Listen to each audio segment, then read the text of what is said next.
Hello everyone, দেখেন বৃষ্টি, কি বৃষ্টি, কি অবস্থা। আর এই বৃষ্টি মিষ্টি ভালো লাগে না তো,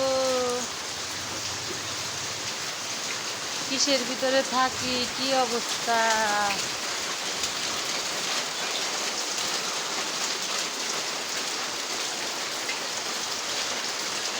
এত বৃষ্টি নামলে ভালো লাগে, বৃষ্টির ভিতরে ভাঙা ঘরে থাকতেছি, কিন্তু এই ঘরটা সারবে পারতেছি না টাকার জন্য, কারণ অনেক টাকা লাগবে।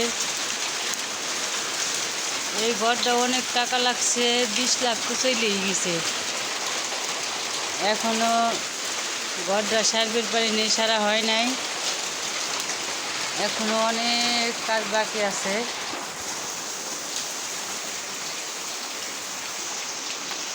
এটা হচ্ছে বৃষ্টির পানি, বৃষ্টির পানি দিয়ে পিঠা বানাবো, কারণ বৃষ্টির পানি দিয়ে পিঠা বানাইলে বলে সেই সুন্দর হয়, ভালো হয়।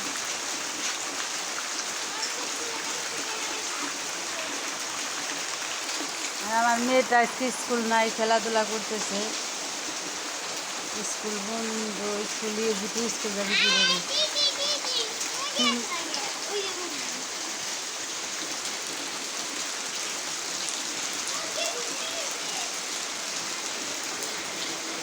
মুরগিরে খাইতে দিচ্ছে, তাই বা